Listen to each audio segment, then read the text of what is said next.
guys, welcome back to my channel Stories by Nishka. మన ఛానల్లో అయితే ఫస్ట్ కేక్ వీడియో అయితే రిలీజ్ చేయబోతున్నాను. అలాగే ఎలా చేసుకోవాలి, మన దగ్గర ఓవెన్ లేదు, ఓవెన్ లేకపోతే ఎలా చేసుకోలేమా? ఓవెన్ లేకపోయినా చేసుకోవచ్చు. షార్ట్ అండ్ స్వీట్గా సింపుల్గా ఉంటుంది. బేకరీ స్టైల్ కేక్ చేసుకోవచ్చు. సో నేను ఇక్కడ చూపించబోతున్నాను ప్రాసెస్. అయితే ఓరియో బిస్కెట్స్ తీసుకోవాలి. బిస్కెట్స్ తీసుకున్న తర్వాత 2 స్లైడ్స్గా చేసుకోవాలి. బిస్కెట్స్ అన్నీ వైట్ క్రీమ్ అంతా ఒక బౌల్లో పెట్టేసుకోవాలి.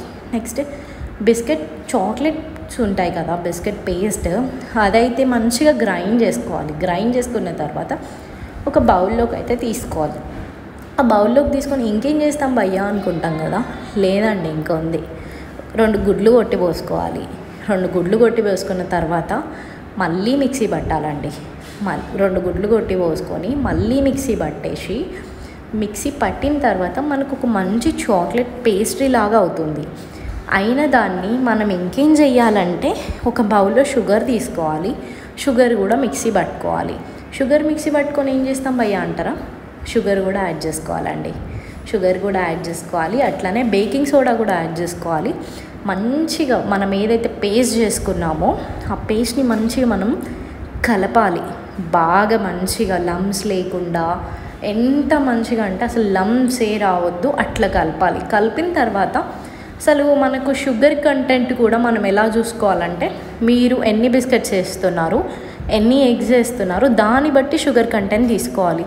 మన ఇష్టం అండి, పాలు పోసుకోవచ్చు, పోసుకోకపోవచ్చు. ఇక్కడైతే నేనైతే పాలైతే పోసాను అనమాట.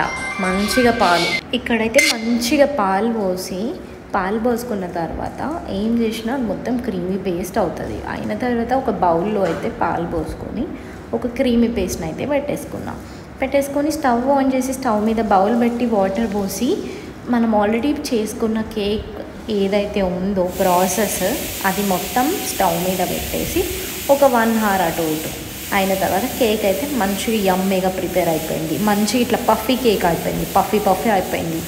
అయిపోయిన తర్వాత అది ఒక ప్లేట్లోకి తీసేసుకున్నా. ఇలా నేను చెప్పిన విధంగానే, నేను చూపిస్తున్న విధంగానే చేసుకోండి. ఒక ప్లేట్లో తీసేసుకొని టిష్యూ పేపర్ అంతా తీసేసి ఏం చేశానంటే కేక్ని యమ్మీగా గార్నిష్ అయితే చేశానండి. అసలు క్రేజీగా గార్నిష్ చేశాను కేక్ని. ఎలా అంటే హెర్షీస్ సిరప్ వేసి పైన మొత్తం ఇలా పెట్టానండి. ఏంటంటే ఫెరెరో రోచర్ చాక్లెట్స్ అయితే మంచిగా గార్నిష్ చేశాను. కేక్ని చూస్తే నాకు లిటరలీ మేము బయట బేకరీ నుంచి తెచ్చుకున్నామా అనిపించింది. నాకైతే చాలా యమ్మీ అనిపించింది కేక్ని చూడగానే. బయట బేకరీ నుంచి తెచ్చుకున్న కేక్ ఏమో అలానే ఉంది. ప్రిపేర్ చేశాక మీరు టోటల్ ఫైనల్ అవుట్పుట్ అయితే చూడండి. ఫైనల్ అవుట్పుట్ చూస్తే కనుక మీకు అర్థమవుతుంది ఇది బేకరీ నుంచి తెచ్చుకున్న కేకా అన్నట్టు మీకు మంచిగా అర్థమవుతుంది. వీడియో చూస్తున్న వాళ్ళు వీడియోని లైక్ చేయండి, కామెంట్ చేయండి, షేర్ చేయండి, అట్లానే సబ్స్క్రైబ్ కొట్టండి, గంట కొట్టండి. సో అయిపోయింది. కేక్ అయితే మంచిగా ప్రిపేర్ చేసుకున్నాము.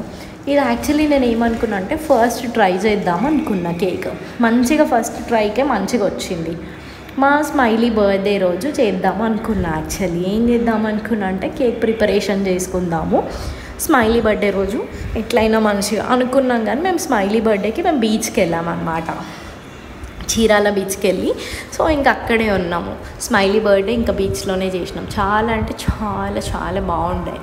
అండ్ ఇక్కడ కేక్ అయితే టోటల్ అవుట్పుట్ అయితే ప్రిపేర్ అయిపోయింది. చెక్ చేయండి. కేక్ వీడియో మీకు ఇలానే ఈజీగా సింపుల్గా ఇంట్లోనే మీరు కేక్ చేసుకోవాలనుకుంటున్నారా, ఈ ప్రాసెస్ అయితే ఫాలో అయిపోండి. ఇంకా మనకి ఓవెన్ లేకుండా కూడా మనం కేక్ చాలా యమ్మీగా ప్రిపేర్ చేసుకోవచ్చు. ఇలానే ప్రిపేర్ చేసుకోవచ్చు. మీరైతే చెక్అవుట్ చేయండి వీడియో చెక్అవుట్ చేసి చూడండి.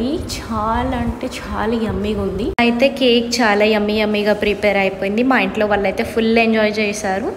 మీరు కూడా ట్రై చేయండి. నాకు కామెంట్స్లో చెప్పండి కేక్ ఎలా వచ్చింది ఏంటి అనేది అయితే తప్పకుండా చెప్పండి. సబ్స్క్రైబ్ చేసుకోండి. ఇంకా